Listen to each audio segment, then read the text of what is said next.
privilégio estar com vocês de novo, louvando a Deus na casa do Senhor. Convido a todos a ficarem de pé. Aí, Kennedy pode ficar sentado, né, que está com a Luísa. Gostaria que vocês abrissem no Salmo 95. É um salmo de adoração ao Senhor, que era cantado no templo, como uma renovação da aliança que Deus fez com os hebreus lá no Monte Sinai. Todos acharam? A palavra de Deus no Salmo 95 fala assim: venham, cantemos ao Senhor com alegria, aclamemos a rocha da nossa salvação. Vamos à presença dele com ações de graças, vamos aclamá-lo com cânticos de louvor, pois o Senhor é o grande Deus, o grande Rei acima de todos os deuses. Nas suas mãos estão as profundezas da terra, os cumes dos montes lhe pertencem. Dele também é o mar, pois ele o fez, e suas mãos formaram a terra seca. Venham, adoremos prostrados e ajoelhemos diante do Senhor, o nosso Criador, pois ele é o nosso Deus, e nós somos o povo do seu pastoreio, o rebanho que ele conduz.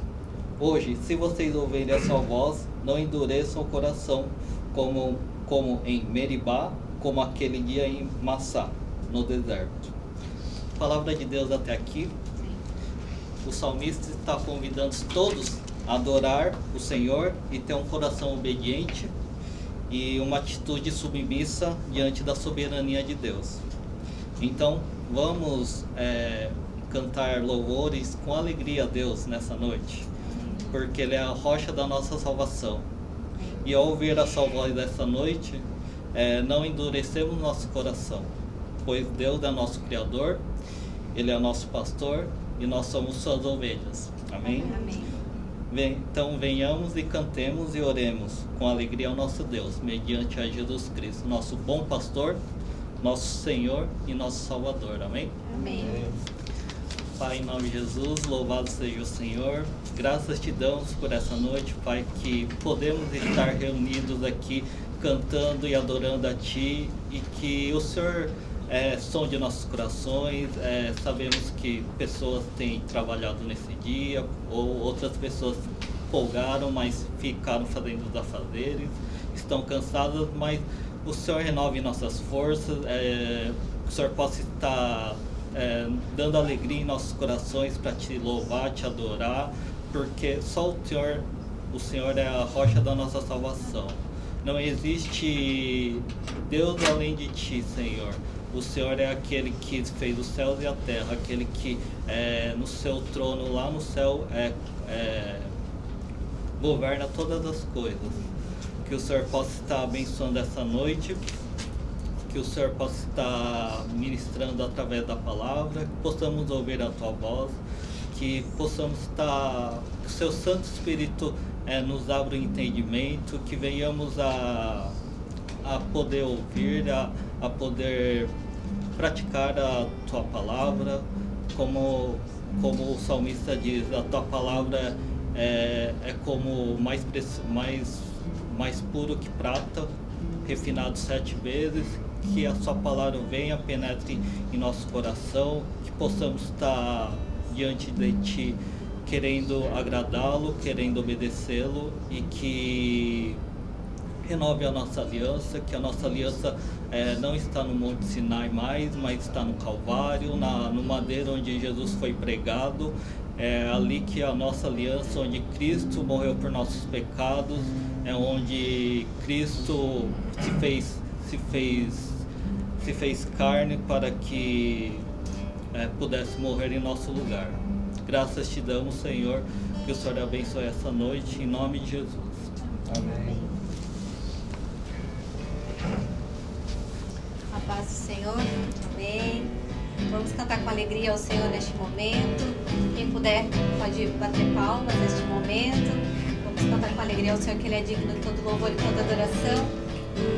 Neste momento, muitas pessoas estão desanimadas, estão paralisadas, mas nós estamos aqui, graças a Deus, firmes, dando graças ao Senhor por tudo que Ele tem feito, por tudo, pelo cuidado dEle sobre as nossas vidas.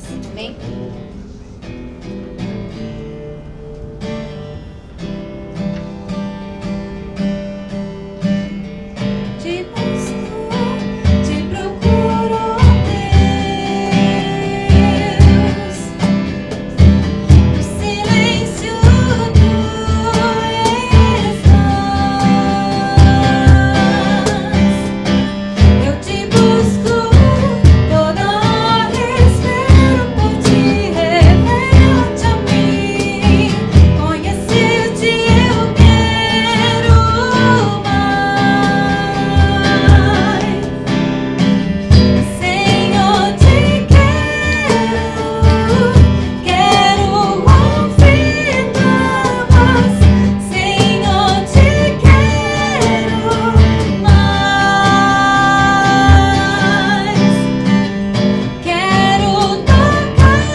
Martinha vai aqui na frente.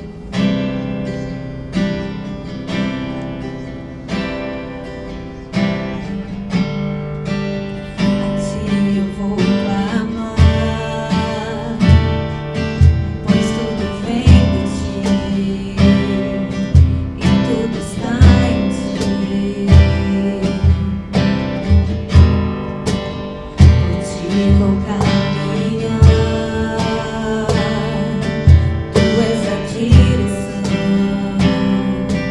o sol a me guiar. Tudo pode passar, teu amor jamais me deixará.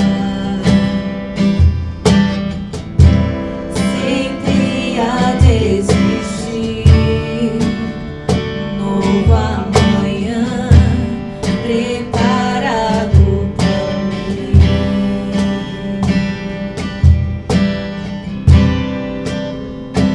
A ti, Senhor, a ti eu vou clamar, pois tudo vem de ti e tudo está em ti. Por ti vou caminhar, tu és a direção, o sol a me guiar. Tudo pode passar, teu amor jamais me deixará. Sempre há de existir novo amanhã preparado para mim. Preparado para mim.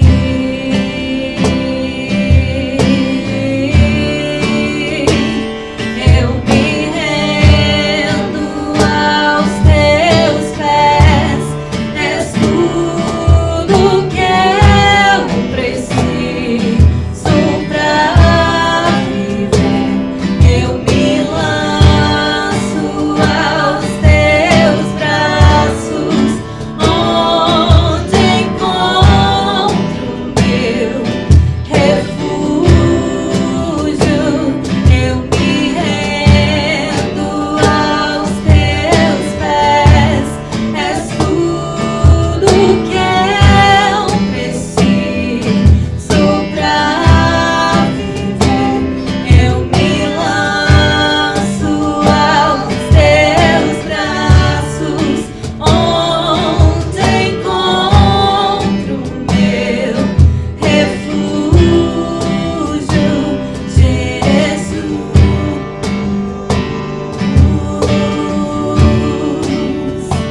Eis-me aqui,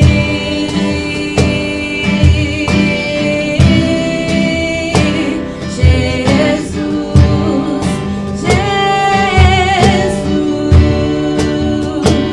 Eis-me aqui,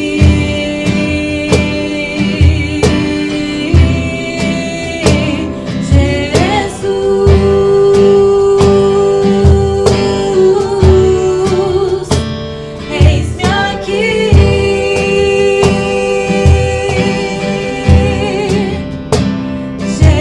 Jesus, Jesus. Eis-me aqui.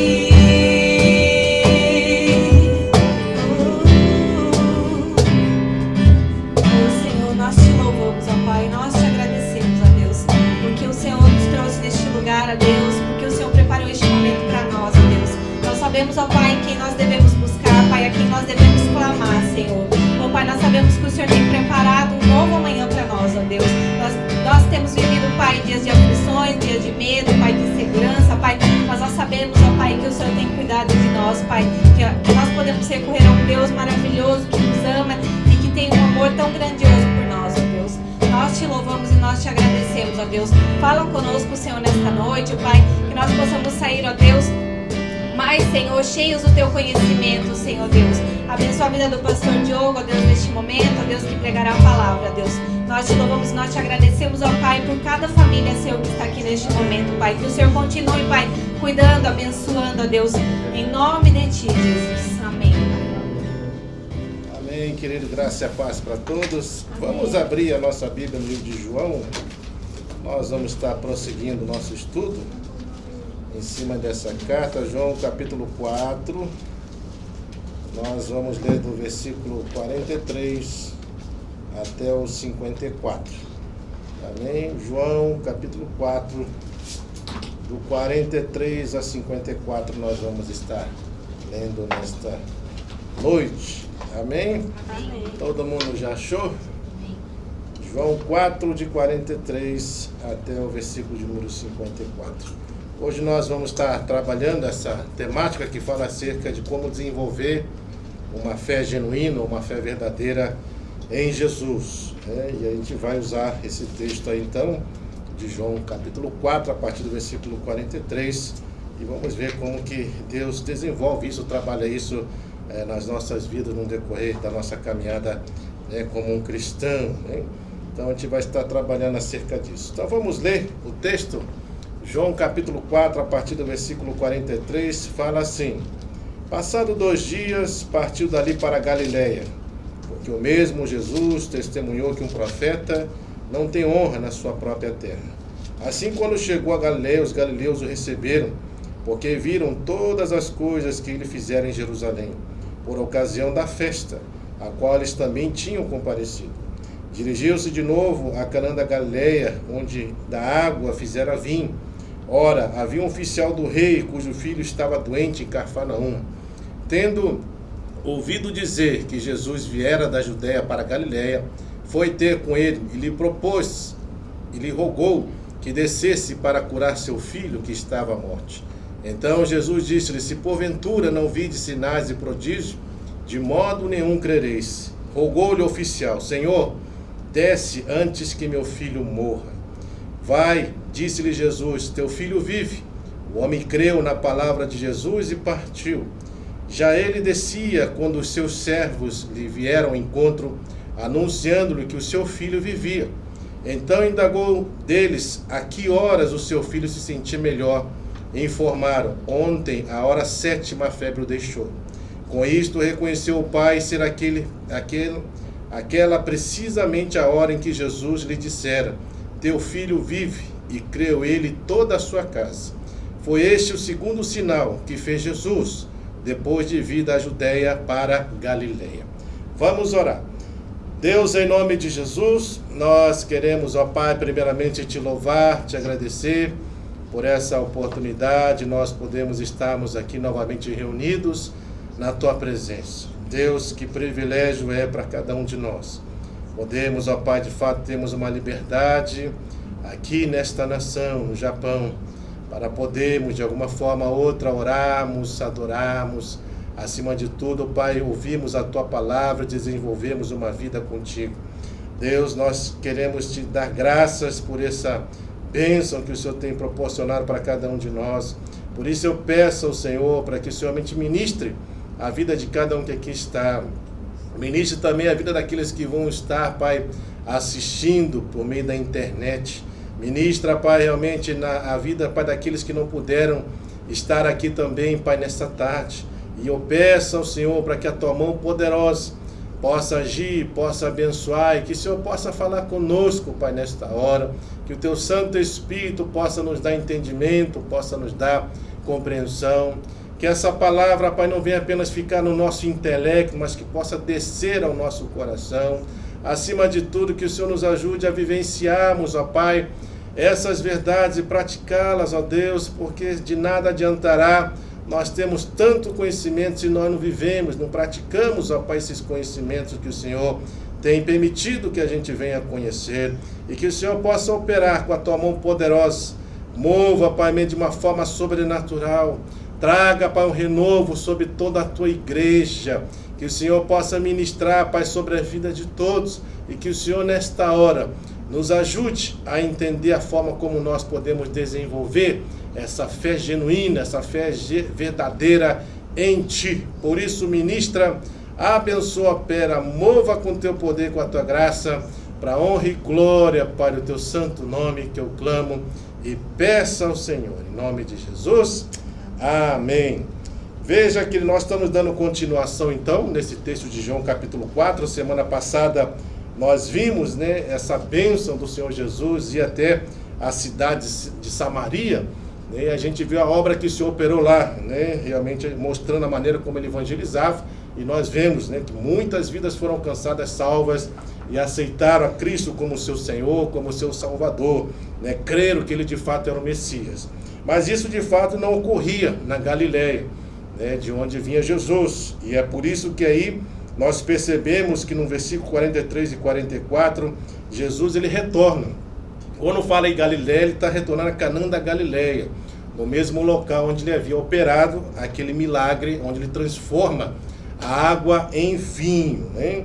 Então ele está retornando para aquele local. E é muito interessante quando nós vamos estudando esse texto, nós vamos vendo assim algumas coisas importantes que nós precisamos entender para nós podermos desenvolver de fato essa fé, como está sendo proposta nesse tema, uma fé genuína em Cristo, né? Uma fé verdadeira em Cristo Jesus. E obviamente que nós precisamos analisar esse texto aí que vai do versículo 43 até 54, para podermos realmente assim refletirmos acerca daquilo que nós estamos fazendo, principalmente na questão de como que nós estamos desenvolvendo a nossa fé em Cristo, né?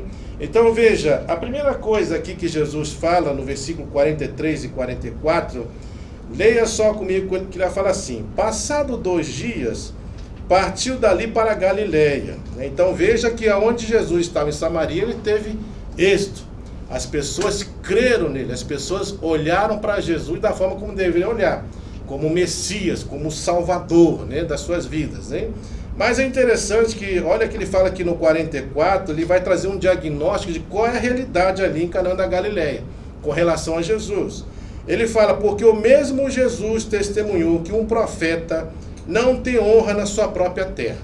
Então a primeira coisa aqui para nós desenvolvermos uma fé verdadeira em Cristo, uma fé genuína, nós precisamos de fato olhar para Jesus da forma certa, né? Por quê? Porque se nós não olharmos para Jesus da forma certa, com certeza nós vamos ser privados de receber bênçãos extraordinárias da parte dele. E o que acontece é exatamente isso. Nós percebemos que quando Jesus vai para Samaria, perceba que lá quando Jesus começa a ministrar para aquela mulher realmente é tocada pelo Senhor, a gente vê que o Senhor ele faz a obra ali. Por quê? Porque eles recebem de fato Jesus da forma como eles deveriam ser recebidos, como o Messias, como o Salvador, como o Senhor. Mas isso não acontece ali em Canaã da Galileia. E isso tem um motivo, né? Até porque as pessoas que estão ali, que caminharam com Jesus e tinham conhecimento acerca dele, sabiam que Jesus era filho, né, de Maria e José, que até aquele momento, antes do início do batismo de Cristo, né, porque a gente vai ver que só depois que ele é batizado, que ele começa de fato o seu ministério, né, de forma efetiva, mas até aquele momento ainda não tinha se manifestado todos esses milagres, as curas que Jesus operava. Então as pessoas olhavam para Jesus como que uma criança normal, uma pessoa normal. Então olhava para ele como uma pessoa que era filho de José, né, que era carpinteiro, filha de Maria, né, e Jesus exercia essa função do seu pai como carpinteiro, como uma pessoa normal, natural. E o grande problema é exatamente isso, né? Quando nós exercemos uma fé, olhando para Jesus, somente mirando para ele como uma pessoa normal, uma pessoa comum, né, com certeza nós não vamos receber essas bênçãos extraordinárias assim como o povo de Samaria recebeu, né? Por isso que você vai ver que Jesus, na sua terra, as pessoas eram o quê? Incrédulas. E ele mesmo fala que ele não pôde operar muitas coisas ali, por quê? Por causa da incredulidade. As pessoas não criam, né? Então havia-se uma barreira nesse sentido com relação à pessoa dele. Por isso então a primeira coisa, se nós queremos desenvolver uma fé genuína em Cristo, nós precisamos olhar para Jesus da forma certa, né? Se nós não olharmos para ele como Messias, como Salvador, como aquele que foi enviado pelo Pai para pagar o preço pelos nossos pecados, e que não tem como você ir a Deus se não passar pela pessoa dele, né? Como ele fala, eu sou o caminho, eu sou a verdade, eu sou a vida. Ninguém vai ao Pai senão por meio de mim. E é interessante que esse próprio versículo de João 14,6, quando Jesus traz essa referência de eu sou, né? A gente já explicou isso, né? Essa expressão eu sou está designada somente à pessoa de Deus, né? Só Deus utiliza a expressão eu sou e Jesus utiliza. Mas, além disso, é muito interessante que na linguagem do grego, quando ele fala eu sou o caminho, né? A ênfase é eu sou o caminho, não tem outro caminho. Eu sou a verdade, não tem outra verdade. Eu sou a vida e não tem outra vida, né? Ou seja, e ninguém vai ao Pai senão por mim, porque não tem outro meio de se chegar a Deus se não for por meio da minha pessoa. A ênfase é essa. Então a gente percebe assim claramente que nós então precisamos olhar para Jesus da maneira correta. E se nós não olhar para Jesus dessa maneira, é por isso que a gente vai perceber que se a gente for contextualizar para o dia de hoje, você vai perceber que as pessoas hoje buscam Jesus, mas não o Jesus como Senhor, não o Jesus como um Salvador, mas um Jesus como se fosse aquele gênio da lâmpada, né? Que você esfrega a lâmpada lá e você pede o que você quiser, né? De acordo com a sua necessidade, e a gente vai barganhando com Deus dessa forma. A gente acha que a gente deve buscar o Senhor justamente visando aquilo que Ele pode fazer, não aquilo que de fato Ele é. Então, esse é o grande problema. Então, quando nós não focamos em Cristo da forma certa, não tem como a gente desenvolver uma fé genuína, uma fé verdadeira, né, no Senhor, né? Então, a gente precisa, então, olhar para Ele da forma certa, né? Entender que realmente Jesus é como aquela visão de João Batista, né? Quando João Batista olha para a pessoa de Jesus, ele não tem dúvida, né? No sentido de que entender que esse aí é o Cordeiro de Deus, né? Esse aí tira o pecado do mundo. Importa que eu diminua, mas ele tem que crescer. Vocês têm que seguir ele, não seguir a mim. Eu não devo buscar a minha popularidade, mas quem deve ser popular, quem deve crescer, as pessoas que devem seguir é quem? É Cristo, não sou eu. Então é exatamente isso, né? E a gente vê então que nessa conduta do apóstolo, até de João Batista, a gente percebe então a forma como nós devemos desenvolver de fato uma fé genuína em Cristo. É dessa maneira, é dessa forma. Por isso você vai ver que a vida de João, ele é totalmente diferente da vida de muitos daqueles que seguiam, né, e criam em Cristo como Messias, como um Salvador. E é isso que nós temos que fazer. Então a primeira coisa é, você precisa olhar para Jesus da forma certa, porque se não for dessa forma, com certeza a gente não vai conseguir desenvolver essa fé verdadeira, genuína no Senhor, a ponto de você criar uma relação com Ele, a ponto de você ter essa relação de filiação como pai, filho, né? Então você não vai ter isso, você não vai desenvolver isso na sua vida, né? Você vai olhar para Jesus como um mero agente que pode operar a seu favor de acordo com a necessidade que você tem. Então a gente vai ficar assim, agindo dessa maneira. E é por isso que tem muita gente que quando chega na igreja, você vai ver as pessoas que chegam na igreja exatamente só visando essa perspectiva. Por isso que no versículo 45 vem a segunda coisa. É importante, além de você olhar para Jesus de forma certa, ele está falando aqui o 45. Assim, quando chegou a Galileia, os galileus o receberam, por quê? Porque viram, né, todas as coisas que ele fizera em Jerusalém. Então veja, por que eles recebem Jesus? Por aquilo que eles viram Jesus fazer, né? Não por aquilo que ele é, mas por aquilo que viu Jesus fazer.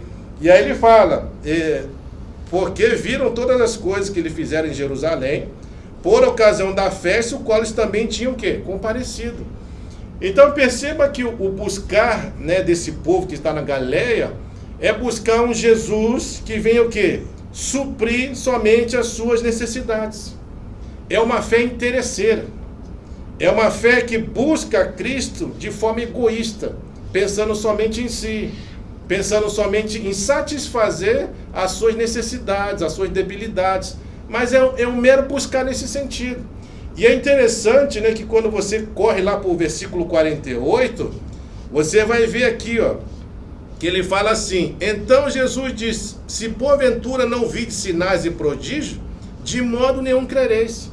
Então perceba que o crer está focado no quê? Em sinais e maravilhas, ou seja, está focado naquilo que Jesus faz, não naquilo que Jesus é. E esse é o problema. Focar em Jesus somente naquilo que ele faz, jamais vai poder promover na minha vida e na sua, essa fé verdadeira, essa fé genuína. Por isso que a gente percebe claramente que aqueles que são atraídos a Cristo, apenas por interesses egoístas, né, possuem apenas o que? Uma fé passageira, porque ela passa, né? Porque você vai ver pessoas que vão na igreja, vão lá, seu povo está com a enfermidade, Jesus curou, vê se ela vai ficar. Dificilmente ela vai ficar se ele busca Jesus dessa forma, só por interesse. Por quê? Porque é interesse. Ele está ali porque quer ser curado. Fui curado, acabou. Lembra daqueles 10 leprosos que foram até Jesus? Jesus curou todos, não foi? Eles não estavam rogando para a cura? Quantos voltaram para glorificar ao Senhor? Só um. 9 foram embora. Mas por quê? Porque justamente tem uma fé assim, uma fé egoísta, centrada em si mesmo, buscando somente os seus próprios interesses. Então por isso que essa fé aqui é passageira. Ela passa, ela não é duradoura. Ela também é o que? É superficial. Por quê? Porque não tem profundidade. Não tem profundidade. E o pior, é insuficiente. Esse tipo de fé não salva ninguém. Não salva. Você crê em Jesus só pelas coisas que ele faz, isso não vai te salvar. Na verdade, o que Jesus chama as pessoas chama as pessoas para uma relação. Ele chama as pessoas para ter intimidade. Afinal de contas, se a gente for analisar tudo que se refere à nossa vida com relação a Deus, você vai ver que todas as referências, todas as simbologias, nesse sentido, estão relacionadas, tudo é voltado para relacionamento. Tudo. Porque ele fala, ele é o nosso Pai, nós somos o quê? Seus filhos, não é? Ele é o Senhor, nós somos o quê? Os seus servos. Não é isso? Ele é o cabeça da igreja. Quem que é a igreja? Somos nós. E o que a igreja é? É membros que estão todos interligados, e estão ali agindo a favor quê? Da igreja. Mas quem é o cabeça da igreja? É Cristo, Então você vê uma relação. Tudo é relação. Vai falar que ele é o Deus, cujo ele é o Senhor desse povo, E quem é o povo dele? Somos nós. E assim por diante você vai percebendo que toda a relação, que a gente vê nessa relação de Deus com relação a nós, cristãos, é uma relação de quê? Que envolve relacionamento. É relação, é a intimidade, é a aproximação, com ele, é uma vida, de profundidade com ele e assim por diante. Por isso então que você for desenvolver uma fé baseada somente nos seus interesses, baseada somente naquilo que Jesus pode fazer, ela realmente não tem como desenvolver em você uma fé verdadeira, genuína, a ponto de fazer você permanecer firme em Deus. Não vai. Por isso você vai perceber que tem muita gente, quando vai buscar a Deus e as coisas não dão certo do jeito que ela pensava, o que elas fazem? Elas saem, vão embora, questionam, reclamam, murmuram, blasfemam. É assim. Mas por quê? Porque é uma busca somente por interesse. Não conhece a Deus.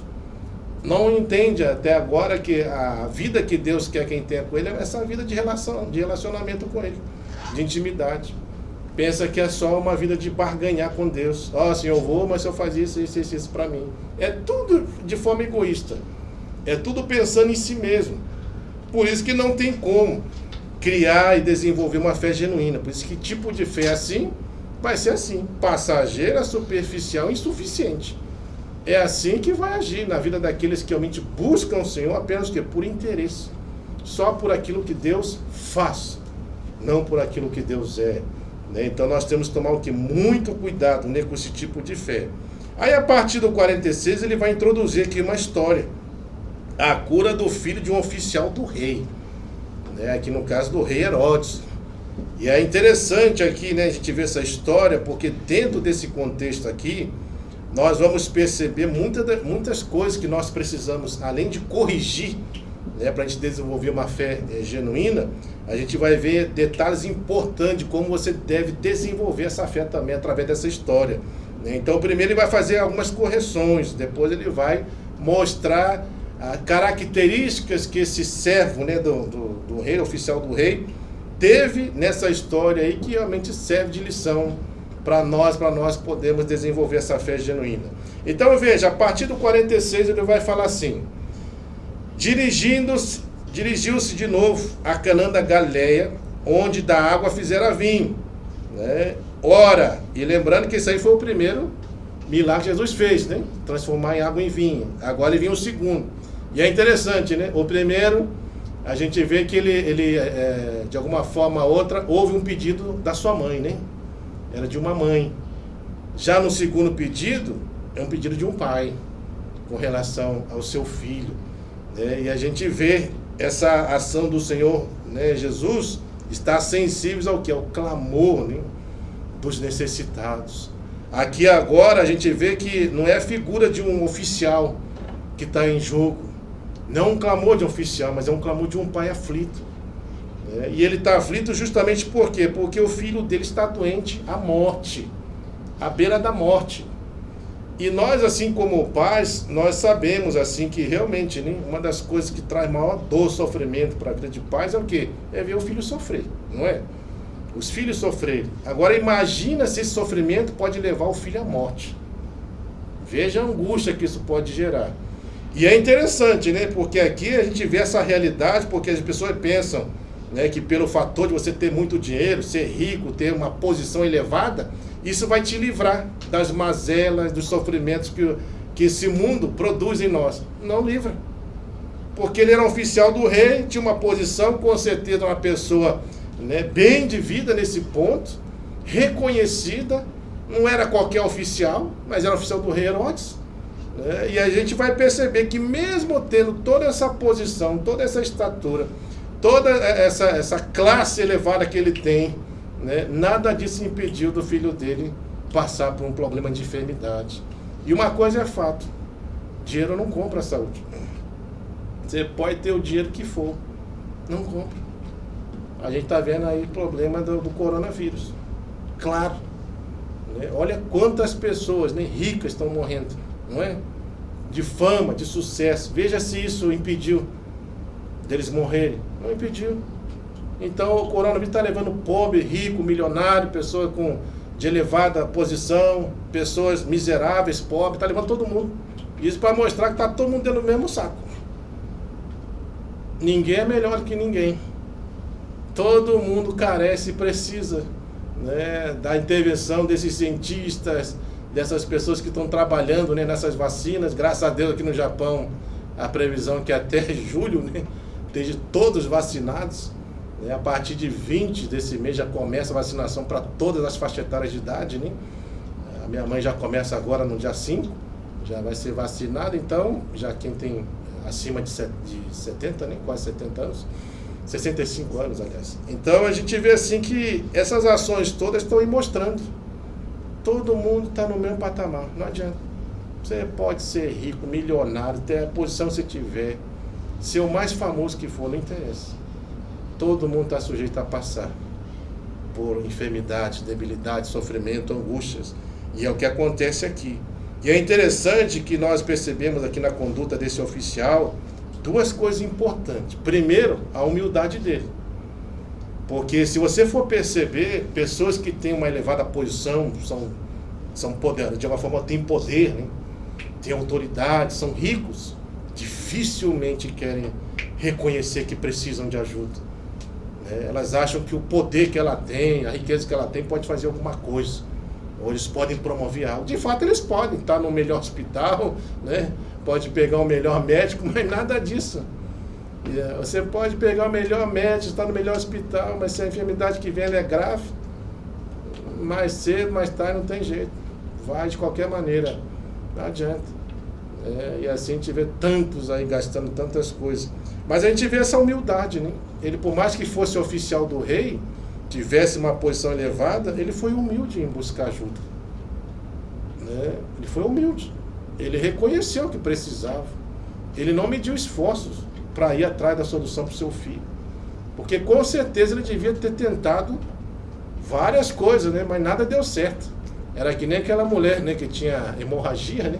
Gastou tudo, né? 12 anos de hemorragia, gastou tudo que tinha com os médicos. Ninguém pôde resolver. Mas ela encontrou a esperança em quem? Em Cristo. E vai em busca de Jesus para solucionar o problema dela. E esse oficial aqui da mesma forma. Ele fala aqui, ó, no versículo 47, né, que tendo ouvido que Jesus viera, né, da Judéia para a Galiléia, foi ter com ele e lhe rogou que descesse para curar seu filho que estava à morte. Né? Então você veja a situação, né? Veja como ele se humilha, né?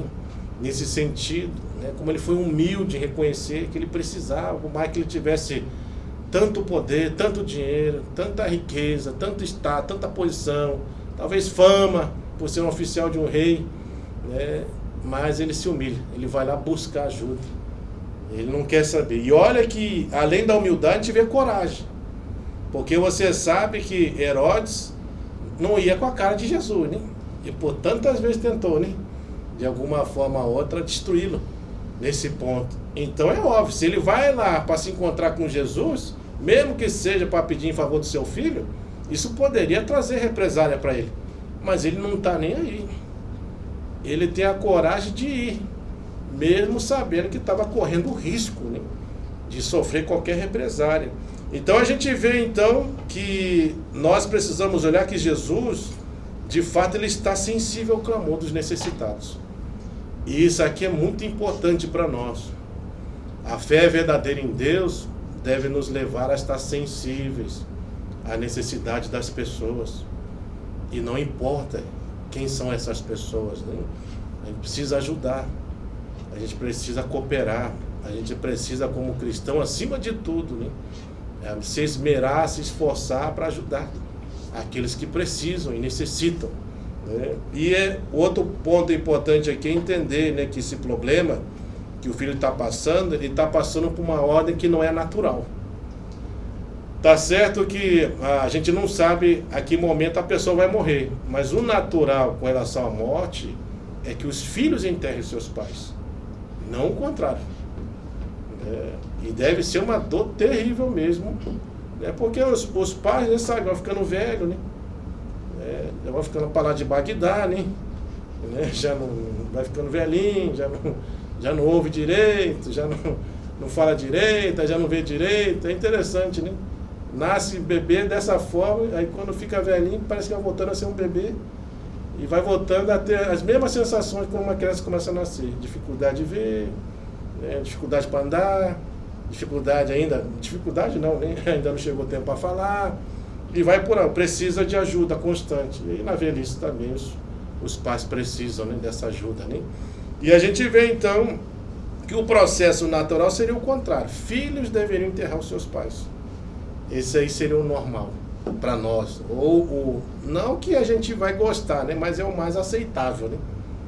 Você enterrar os seus pais, né? E obviamente na velhice, né? Bem velho, de preferência. Mas esse é o processo, não o contrário. Então, a gente vê aqui nesse caso aqui exatamente isso. Primeiro, Jesus está sensível à necessidade, né, dos necessitados, daqueles que clamam. Aí no versículo 47, você vai ver aqui, né, algo muito importante, que Jesus vai começar a fazer 3 correções aqui importantíssimas a partir de agora. A primeira está aqui, né? Fala aqui no 47. Vamos ler. Fala assim: tendo ouvido dizer que Jesus viera da Judéia para a Galiléia, foi ter com ele e rogou que descesse para curar seu filho, que estava à morte. Olha só que interessante, irmãos, com relação a algumas correções que nós precisamos fazer com relação à fé em Jesus. Com relação à questão da cura aqui, você vai perceber que, na perspectiva desse oficial do rei, ele tinha um entendimento que para o filho dele ser curado, Jesus tinha que estar lá. Por isso que ele fala, desce, né, até Cafarnaum. Esse é o pensamento dele, ou seja, Jesus tem que estar lá onde a pessoa está enferma, senão não vai ter cura. E é interessante, né, esse ponto, né, porque você vai ver que as pessoas hoje, até mesmo dentro do contexto cristão, você já percebeu que elas têm um desejo, por exemplo, quando vai receber alguma coisa que a pessoa toque nela, em algum sentido, você já percebeu isso? Ou manda vir à frente, ela tem que fazer alguma coisa nesse sentido. Parece que ela precisa sentir algo, tem que tocar, tem que fazer algo, porque aí sim parece que está recebendo alguma coisa. Caso contrário, né, parece que não está acontecendo nada. Porque eu não estou sentindo, eu não estou vendo, né, eu não estou percebendo nada. Hoje em dia as pessoas pensam, né, estou sentindo um choquinho, está dando alguma coisa, acho que Deus está fazendo alguma coisa em mim. Mas se eu não sentir nada, Deus não está fazendo nada. Isso não é verdade. Isso não é verdade. É interessante, né, que quando você pega aquela história do centurião, o centurião fala assim para Jesus, ele também estava com o servo na cama, paralítico, e aí o centurião fala para Jesus para curá-lo. Aí Jesus fala, ok, eu vou lá com você. Ele fala, não precisa ir não. Eu também tenho pessoas que estão debaixo da minha ordem e falam para ele, faz isso, faz aquilo, e eles fazem. Senhor, envia então apenas uma palavra tua e meu servo será curado. E a pergunta é, ele estava lá com o servo? Não. Jesus desceu até lá? Não. Mas de onde Jesus operou a cura? De onde ele estava. Não é? Essa é a visão correta. É o que o centurião fala, Senhor, envia uma palavra tua e meu servo será curado. Não precisa. E é fato, quando Jesus fala algo, é o que a Bíblia fala, Deus vela pela palavra que para cumpri-la. Se ele falou, pode ter certeza que vai acontecer. Porque ele velou. Ele tem compromisso com a verdade, né? E isso é interessante, né? Você vê então que ele tinha esse conceito. Senhor, desce até onde meu filho está para ele ser curado. Não precisa descer. Essa é a primeira correção que ele faz. Com relação a essa ideia de que se Jesus não estiver lá onde está enfermo, então não vai acontecer nada. Não é verdade. Por isso que Jesus, por ele ser Deus, por ele ter onipresença, ou seja, é o único que pode estar em todos os lugares ao mesmo tempo. E aí a gente vê, por isso que você pode ver, pode ter o culto agora, pode estar tendo culto em outros locais e Jesus está operando. Não importa se é de dia, se é de noite, se é de madrugada, não interessa. Não existe aquela coisa que a fila, né, é tão grande que vai ficar lá tendo, de alguma forma ou outra, congestionamento para Jesus responder às nossas orações. Não tem congestionamento. Basta uma palavra dele ser enviada e acabou. As coisas começam a acontecer. E é exatamente isso que ele precisava entender. Né? Esse oficial do rei, ele precisava corrigir essa ideia com relação à questão da cura. Não precisa Jesus estar lá onde está o enfermo para a cura ser operada. Não. Basta apenas uma palavra dele e ele será curado. Outra coisa que a gente vê, né, claramente aqui, você veja que a fé, né, vamos ver aqui, ó, versículo de número 48, né? Ele fala aí, ó, então Jesus lhe disse, se porventura não vides sinais e prodígios, de modo nenhum crereis. Ou seja, a fé, ela aqui a gente vai perceber claramente que a fé em Jesus, ele não pode ser apenas o que? Temporal. Né? Ou seja, somente nos momentos onde começar a acontecer milagres, né, prodígios, aí eu creio. Não precisa. Na verdade, o que nós precisamos entender, né, que a fé em Jesus não é temporal. Né? Não é só em algum momento. Ela é em todo o tempo. É por isso que o crente crê. Ele crê em todo momento. É todo dia ele crê. Não é apenas em algum dia. Não é apenas só em certos lugares. Não é só apenas em certas horas, mas é em todo momento. E isso é outra coisa que ele corrige nesse sentido, né? Porque ele está pensando lá, obviamente, né, que se não ocorrer prodígios e sinais, então de modo não vai poder crer. E aí é o que a Bíblia fala com relação a Tomé. Ou seja, eu não preciso ver para crer. Eu preciso crer sem ver. Né? E, obviamente, baseado naquilo que nós conhecemos acerca da verdade sobre Deus. Né? É uma fé racional, né? Que é baseada e alicerçada em verdades. Então eu creio nisso. Então eu não preciso ficar com essa fé, o que? Temporal, apenas passageira, apenas só crer em certos momentos, em certas circunstâncias. Né? Eu preciso crer em todo o tempo. E Jesus corrige isso. Outra coisa que ele vai corrigir é que ele está pensando que a cura só seria possível antes que o filho morresse. Versículo 49. Rogou-lhe o oficial, Senhor, desce antes que meu filho morra. Ou seja, se ele descer depois que o filho morrer, já era. Não tem mais possibilidade de fazer nada. E aí a gente conhece histórias, né? Como a mulher da viúva de Naim, estava morta. Jesus não ressuscitou? Ressuscitou. Como a filha de Jairo, já estava morta, não é? Mas ele vai estar lá e fala assim, Talita comeu semina, levanta. E ela se levantou. E o caso mais aí emblemático é de Lázaro. 4 dias já fedendo, já estava morto, 4 dias, já fedendo. E Jesus fala, Lázaro, sai. E ele sai, né, envolto em faixas, né, porque era o normal, o costume da época cultural era esse. A pessoa morria, eles eram enfaixados, né, e colocados num buraco lá no sepulcro, né, e ali ficava. Isso é óbvio, né? Quem tinha muito dinheiro, né? No caso de Jesus, foi dado um local para colocar o corpo dele, né? Foi José de Arimateia, né, se eu não me engano, que concedeu o local. Mas era dessa forma. Então a gente percebe claramente que às vezes também nós limitamos a ação de Deus com relação a isso. Nós já achamos que se Deus não fizer em tal momento, então não vai acontecer mais. E não é assim. Você já parou para perceber que isso está impregnado dentro das igrejas, essa ideia, né? Tem que ser até aquele dia. Se não fizer logo, aí pensando que vai, é como se Deus perdesse o controle, a soberania de todas as coisas. Deus não perde o controle de nada. Ele é soberano. Ele é soberano. E uma das coisas que as pessoas mais fazem no contexto de igreja é com relação a pregar a Cristo. Você já parou para perceber? Eu já conheci casos, irmãos, de ver pessoas assim, a pessoa estava num culto de jovens, e aí foi levada para o culto de jovens, eram visitantes. E aí é óbvio, né? Na igreja você sabe quem é visitante e quem não é, né? Você sabe, né? Você vê claramente quem é visitante e quem não é. E aí nesse dia só tinha essa pessoa de visitante. Aí a pessoa que estava responsável da liderança do jovem chegou e falou assim, Deus tem falado aqui, né? Que tem uma pessoa que precisa aceitar Jesus. Bom, aí todo mundo deduz, né? Tá todo mundo ali mesmo da igreja. Só veio um visitante, então tá direcionando a palavra para o visitante. E realmente a pessoa não era cristã mesmo, né? E Deus está mostrando, precisa aceitar Jesus. Aí tá bom.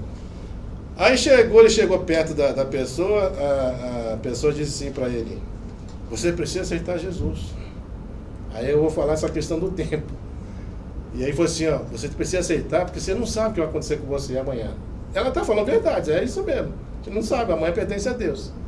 Mas aí começou a fazer aquele terror, né? Foi assim, você tem que aceitar, sabe por quê? Porque você pode sair da igreja e ser atropelado e morrer. E se você morrer, você vai para o inferno. Olha as conversas, né? Isso tem que aceitar logo. Vai que você morre, vai que aconteça alguma coisa com você. Aí a pessoa simplesmente chegou assim e foi, então eu aceito. Eu não quero ir para o inferno. E aceitou. Aí você vai perguntar, essa pessoa está na igreja hoje? Nunca mais voltou para a igreja. Nunca mais. E nem quer mais saber de igreja, por causa desse tipo de ação. Agora, por que isso acontece? É porque a gente delimita tempo para Deus. A gente acha que se não for naquela hora, naquele momento, não vai ter mais a oportunidade dessa pessoa. E essa pessoa morre e já era. Aí você então começa a pressionar a pessoa a, de alguma forma ou outra, querer aceitar aquilo ali, né? E esse é o perigoso. Então a gente tem muita tendência assim, realmente a limitar o tempo para Deus. E a gente acha que se não for ali naquela hora já era. Não é assim, né? Deus ele tem a forma certa de trabalhar, tem a forma de agir, e ele sabe como vai realmente alcançar, né, vidas, né, nesse ponto, né? Então ele tem que estar o quê? Sensível a essa ação. Então ele faz 3 correções. Primeira, com relação à cura, de que realmente não precisa, para a pessoa ser curada, Jesus não precisava estar lá para operar a cura. Jesus ele opera a cura em qualquer lugar. Segundo, né, essa fé não pode ser apenas o que? Temporal, achar que é só em determinados momentos. Ou seja, se você não vê coisas acontecendo, né, então eu não creio, né? Mas se eu ver, então eu creio. Ela não pode ser dessa forma, mas ela precisa ser contínua, porque isso mostra inconstância. Isso mostra que o teu foco está fora, está direcionado para coisas erradas, motivações erradas. Só está pensando no milagre na cura, mas não no dono do milagre na cura, não no Senhor do milagre da cura, né? E por último, não ficar pensando que a cura só seria possível antes que o filho morresse. Não, Deus ele opera em qualquer lugar, em qualquer momento. E é por isso que ele prova, por meio dessas histórias, né, da filha da viúva de Naim, da filha de Jairo, do próprio Lázaro, né? ele tem poder para operar, né? Então ele não se limita ao tempo. É por isso que quando vem aquela história de Marta e Maria, quando a Marta, se não me engano, a Maria que fala: Senhor, se o Senhor estivesse aqui, né, o meu irmão não teria morrido. E o que Jesus fala para ela? Se tu creres, né, verás o que? A glória de Deus, né? E realmente, né, Deus operou, porque ele é a ressurreição e a vida. Quem crê nele, ainda que esteja morto, viverá, né? Então a gente vê essa ação de Deus. Outra coisa importante aqui, que nós vamos observar, né, é versículo...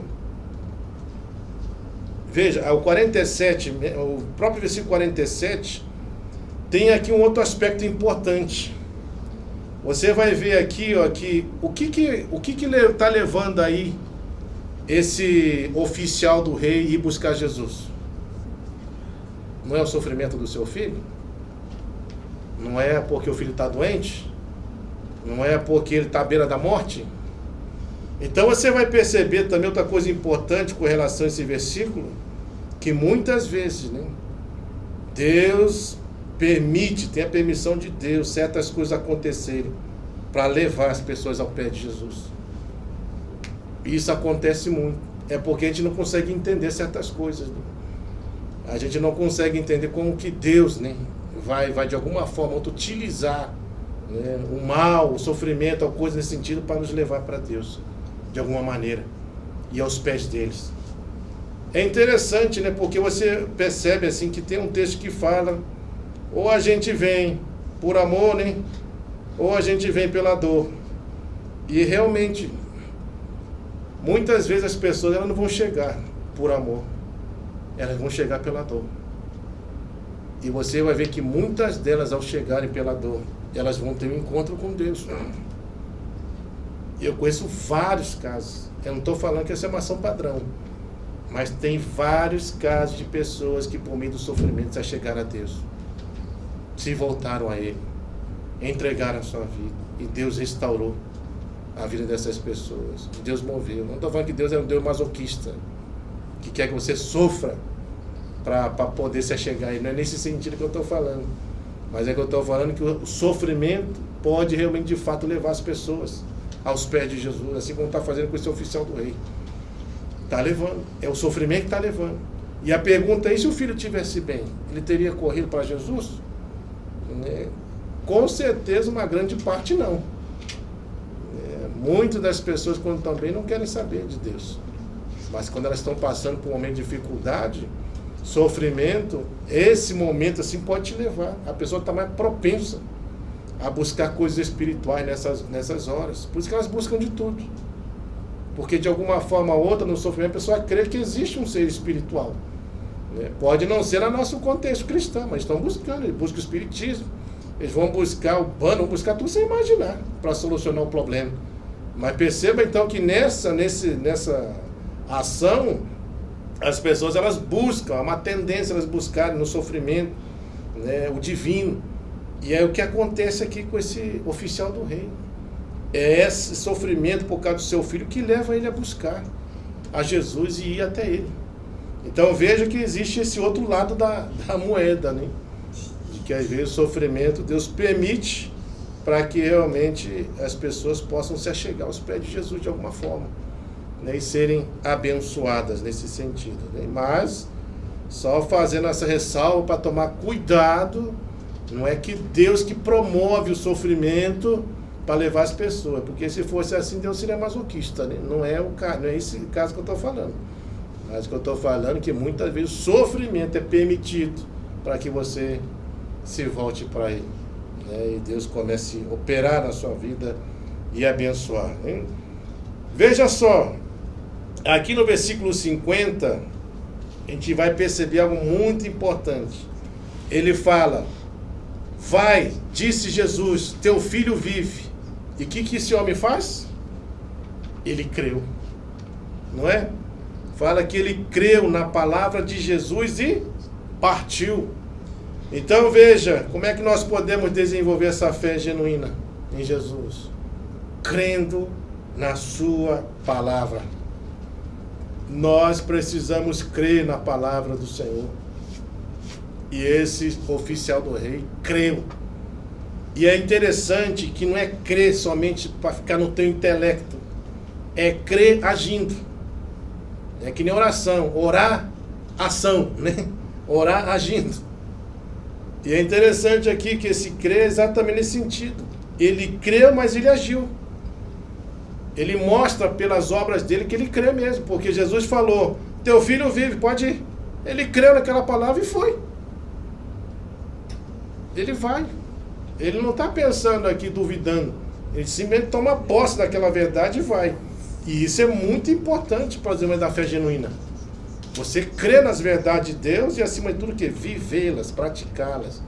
Não deixar dúvida tomar conta do seu coração nesse sentido. Então ele faz exatamente dessa forma.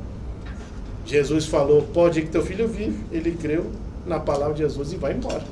Retorna para a sua casa. Do versículo 51 a 53, a gente vai ver outra coisa importante. Veja aí, 51 a 53. Já ele descia quando os seus servos lhe vieram ao encontro, anunciando que o seu filho vivia. Então indagou deles a hora que o seu filho sentira melhor, e informaram, ontem, a hora 7ª, a febre o deixou. Com isso, reconheceu o pai ser aquela, precisamente a hora que Jesus lhe dissera, teu filho vive. Creu ele e toda a sua casa. Então veja, outra coisa importante, é que Jesus vela pela sua palavra para cumpri-la. Ele é a verdade. Ele é a verdade. E a maior prova que realmente a palavra de Deus é a verdade é o quê? Ela se cumpre, irmãos. Essa é a maior prova de que a palavra de Deus é verdade. Talvez uma das coisas que pessoas falam, mas como é que eu vou saber se a palavra, a Bíblia é verdadeira? É simples, ela vai se cumprir. Se ela é a palavra de Deus, ela se cumpre. Literalmente. Então é exatamente isso que ocorre. Ele toma posse dessas verdades e a gente vê, né, que realmente o Senhor cumpre com aquilo que ele promete. A verdade dele, se está escrito, vai acontecer, porque ele é verdade. Não para mentir, nem filho do homem para se arrepender. Se ele falou, ele cumpre. Então essa é a nossa garantia. Essa é a nossa certeza.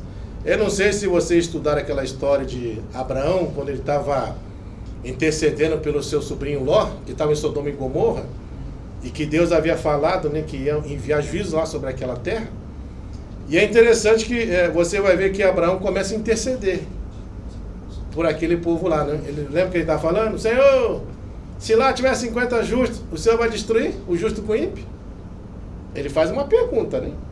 Aí qual é a resposta? Não, jamais. Eu vou destruir o justo com o ímpio. Aí ele fala lá, e se lá, Senhor Deus, Senhor, eu vou falar mais outra coisa, se tiver 40, você vai destruir aquela cidade por causa dos 40 justos que estão lá? Foi não, por causa dos 40, não, eu vou destruir. E aí vai até 30, até chegar a 10. Que era mais ou menos, provavelmente deveria ser a quantidade de pessoas que estava lá, junto com Ló, que era seu sobrinho. E aí o que acontece? Quando o Senhor fala para ele, de modo nenhum destruirei o justo com o ímpio, então ali tem uma promessa de que Deus não pode destruir enquanto tiver justo ali. E não é à toa que quando os anjos vão lá, qual é a primeira coisa que os anjos fazem? Eles têm que tirar, não é? Eles tiram o quê? Ló e a família. Eles tiram. E enquanto não saem, eles fazem. Enquanto vocês não saem, nós não podemos fazer absolutamente nada. Por quê? Porque tem uma promessa. Deus falou que não ia destruir justo com ímpio. Né? Então, enquanto tivesse justo ali, não teria como aplicar juízo naquela cidade de Sodoma e Gomorra. Mas depois que os justos saíram, veio o juízo de Deus. E a cidade de Sodoma e Gomorra foi destruída. Então, essa é a garantia do cristão. Essa fé em Jesus, ela nos leva o quê? Realmente tomar posse dessa verdade. Que Jesus vela pela palavra dele para cumpri-la. Por isso que se Jesus falou na sua palavra que vai fazer, ele faz. Ele cumpre, porque ele é verdade. Né? Ele cumpre com tudo aquilo que ele promete. Aí veja, versículo de número 54. Olha aí a bênção. Foi este o segundo sinal que fez Jesus depois de vir da Judeia para a Galileia. Você vai ver que com toda essa história, a fé desse homem foi o que? Aprofundada. E a alegria, né? Você vai ver, né? Que a alegria que advém da confiança em Cristo, ela o que? Sobressaiu sobre a vida desse oficial do rei. Então veja que a fé se aprofunda, agora já não é uma fé superficial, mas é uma fé aprofundada. Agora já não é uma fé simplesmente porque esse oficial queria apenas uma cura, não, mas agora é uma relação, né? Ele creu realmente no Senhor, porque quando ele fala aí no versículo 53, ele fala lá, ó, e com isso reconheceu o pai ser aquela, precisamente a hora que Jesus lhe dissera, teu filho vive. Creu ele toda a sua casa. Então toda a casa desse oficial também foi ministrada e também creu. Acreditou naquilo que realmente Jesus fez através, né, desse oficial. Então a gente percebe a ação de Jesus. Jesus não só ministrou a bênção sobre o filho, mas ministrou a bênção sobre o oficial e ministrou a bênção sobre toda a sua casa. Todos, de alguma forma ou outra, foram ministrados e alcançados pelo Senhor por meio dessa ação. Por isso que a fé dele que é aprofundada, já não é uma fé superficial. Por isso que agora há uma alegria, e essa alegria vem o quê? Dessa confiança agora em Cristo. Ele começa a confiar. E é interessante, confiança você só adquire se você tiver relacionamento com alguém. É assim. Ninguém cria confiança em alguém sem relacionamento. Você precisa se relacionar. À medida que a gente vai se relacionando com alguém, aí sim é possível você confiar ou não nessa pessoa. Então a confiança advém disso, de relacionamento. E esse que é importante. Nós entendemos que através dessa relação com Cristo, é isso que vai gerando confiança. A ponto de Davi chegar no Salmo 23 e falar, o Senhor meu pastor, nada me faltará. Como é que ele tem essa certeza? Que se o Senhor for pastor dele, nada vai faltar. Por causa dessa relação. Porque a relação com Cristo levou ele a entender, com Deus levou a entender todas essas verdades. Que de fato, quando nós nos relacionamos com Deus, né, nós criamos uma confiança nele de uma tal forma, né, que a gente pode crer que esse Deus, ele cuida, por isso que ele fala que o Senhor é o meu pastor. E aí quando fala da figura do pastor, está falando de todas as funções de um pastor. O que o pastor faz? Cuida, alimenta, protege, sustenta, guia, né, livra, muitas vezes da ação do inimigo, e assim por diante. Então, isso foi adquirido com o quê? Com relacionamento. O relacionamento gerou confiança, a ponto dele afirmar essa verdade de Salmo 23. O Senhor, meu pastor, nada me faltará. E é assim que nós devemos, irmãos, desenvolver a nossa fé em Jesus. E resumindo, né, tudo isso que esse pai faz aqui, a gente vai ver 4 passos, de fato, que ele tomou para alcançar o milagre da cura do seu filho. Primeiro, versículo 46, como já falamos, ele demonstrou humildade. Segundo, versículo 46, demonstrou coragem. Terceiro, demonstrou persistência. Porque você vai ver que por mais que a situação tenha difícil, ele não desiste.